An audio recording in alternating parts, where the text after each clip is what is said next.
6 মাসের শিশুদের খাবারের তালিকা নিয়ে অনেক গার্ডিয়ানরা প্রশ্ন করেছেন। বাচ্চাদের 6 মাস অনেক কারণে মা বাবাদের অন্যান্য গার্ডিয়ানদের জন্য বিশেষ মুহূর্ত, বিশেষ সময়। এই সময়ে বাচ্চা শুধুমাত্র মায়ের বুকের দুধের পাশাপাশি ধীরে ধীরে উইনিং স্টার্ট করা হয়, অন্য খাবার শুরু করে।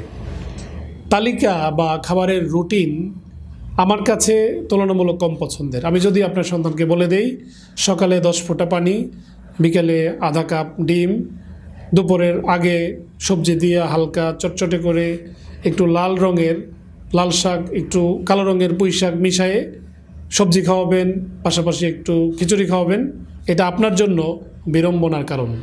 সবসময় লাল রঙের সবজি, কালো রঙের পুঁই শাক আপনার হাতের কাছে অ্যাভেলেবেল নাও হতে পারে। জরুরি হচ্ছে আপনার সন্তানকে খাবারের পরিমাণ এবং মূলনীতি জানা। 6 মাস পরেও বাচ্চার স্বাভাবিকভাবেই বুকের দুধ প্রধান খাবার থাকবে। ধীরে ধীরে 7-8 মাসে অল্প অল্প খাবার শেখাবেন, চেনাবেন।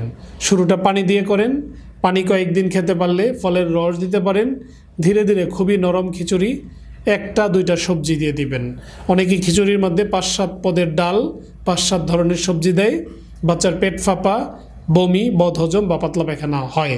তখন আপনি বুঝতে পারবেন না কোন খাবার বাচ্চার টলারেট করতে অসুবিধা হচ্ছে।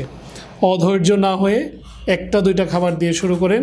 2-3 দিন টলারেট করতে পারলে ধীরে ধীরে অন্যান্য খাবার অ্যাড করেন।